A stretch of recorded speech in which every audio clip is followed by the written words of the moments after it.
1 টাকা দিয়ে 1 বছর পার করার জন্য প্রস্তাবকারী মাননীয় সদস্য যদি সাথে একটু ফু দিয়ে দিতেন সুবিধা হতো মাননীয় স্পিকার। 2026-27 অর্থ বছরের বাণিজ্য মন্ত্রণালয়ের পরিচালন ব্যয় 87% মোট ব্যয়ের, আর 13% হচ্ছে আপনার উন্নয়ন ব্যয়। মাননীয় স্পিকার, কতগুলি মন্ত্রণালয় ডেভেলপমেন্ট মিনিস্ট্রি, কতগুলি প্রশাসনিক মিনিস্ট্রি। এই মন্ত্রণালয়ের প্রশাসনিক কাজই বেশি, উন্নয়নের পার্টটা কম। আর প্রস্তাবিত মঞ্জুরি দেশের বাণিজ্য সম্প্রসারণ, রপ্তানি বহুমুখীকরণ, বাণিজ্য সহযোগীকরণ সরকারের এইসব নীতির সাথে সঙ্গতিপূর্ণ। এই অর্থ দেশের বাণিজ্য খাতের উন্নয়ন, ব্যবসায়িকদের স্বার্থ সংরক্ষণ, মসৃণ এলডিসি গ্র্যাজুয়েশন ও স্থিতিশীল অর্থনৈতিক প্রবৃদ্ধি অর্জনের লক্ষ্যে ব্যয় করা হবে।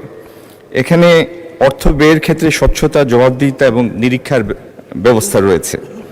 সর্বোপরি এই মঞ্জুরি অর্থ দেশের বাণিজ্য খাতের উন্নয়ন, সম্প্রসারণ, রপ্তানি সংরক্ষণ, বহুমুখীকরণ, কর্মসংস্থান সৃষ্টি ও জনস্বার্থে অপরিহার্য।